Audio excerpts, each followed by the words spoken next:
जब हमारी आध्यात्मिक यात्रा शुरू होती है, हम परमात्मा ज्ञान में चलते हैं, तो हमारे इस मार्ग में चलने से बहुत सारी विघ्न बाधाएं भी आती हैं। तो हमारे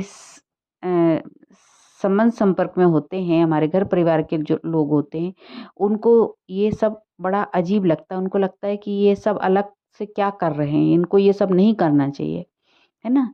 क्योंकि हमारे अंदर धीरे धीरे परिवर्तन होना शुरू हो जाता है, और उन्होंने हमको जिस रूप में देखा होता है, उसमें जब हमारे अंदर परिवर्तन आने लगता है, तो वो थोड़ा सा अचंभित हो जाते हैं कि ये क्या हो रहा है ना? तो वो सोचते पता नहीं इसको क्या हो गया, ये जहाँ इतनी पहले बातें करते थे अब इतनी शांत शांत रहने लगे, या ये पहले इतना मोह में थे अब इसको कोई मोह माया नहीं रह गई है।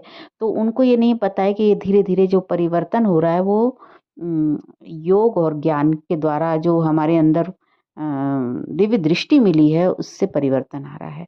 तो ये भी भगवत कृपा से होता है। कहते हैं ना, भगवान भगवत कृपा से प्राप्त होता है। तो परमात्मा को पाने के लिए हमें हमारे अंदर वो पात्रता होनी चाहिए।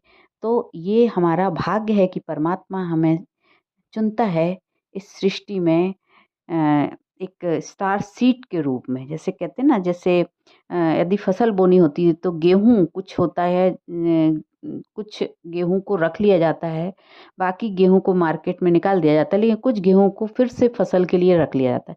इसी तरीके से सृष्टि में बहुत सारी आत्माएँ ऐसी हैं जो स्टार सीड्स हैं, जिनके द्वारा नई सृष्टि की स्थापना होगी।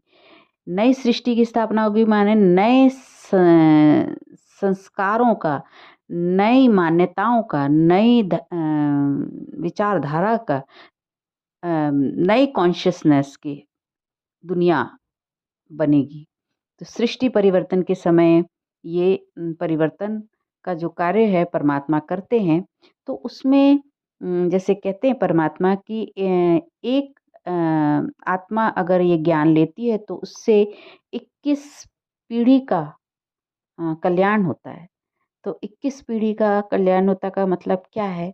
जैसे सुना भी है ये बात कि अगर कोई परिवार से कोई एक बच्चा ज्ञान मार्ग में है, परमात्मा की भगवान की शरण में है, और भगवत कृपा से उसके अंदर ये दिव्यता उतर रही है, वो ज्ञान और योग साधना में लगा हुआ है, तो वो अपने इस साधना से अपने कॉन्शियसनेस को चेंज कर रहा है। माने जो उसकी लो कॉन्शियसनेस थी, उसको वो हायर कॉन्शियसनेस में परिवर्तन कर रहा है अपनी साधना से। तो इससे जो उससे जुड़ी हुई जितनी भी आत्माएँ हैं, माने मान लीजिए एक बच्चा है तो वो माँ से जुड़ा है, माँ अपनी माँ से जुड़ी है, उसकी माँ उससे अपनी माँ से। तो ये डीएनए आ रहा है ना, ये डीएनए जो ट्रांसफ़र हो रहा है, जो उस पीढ़ी से इस पीढ़ी, इस पीढ़ी से इस पीढ़ी में जो ये डीएनए ट्रांसफ़र हुआ है, तो ये जो डीएनए में जो वृत्ति है, जो संस्कार पड़े हुए हैं, वो तो कुछ संस्कार तो आते हैं ना माता-पिता से, तो वो जो संस्कार हैं, उन संस्कारों में परिवर्तन आ जाता है। अगर वो आत्मा ज्ञान मार्ग में है, तो उसके अंदर वो संस्कार बदल जाते हैं। उसकी जो मान्यताएँ हैं, वो सब बदलना शुरू हो जाती हैं, और जो पुरानी जो मतलब संस्कार थे वो बदल जब जाते हैं, तो डीएनए में भी परिवर्तन आ जाता है। तो इस तरीके से नई अवधारणाएँ बनती हैं, नए संस्कार बनते हैं।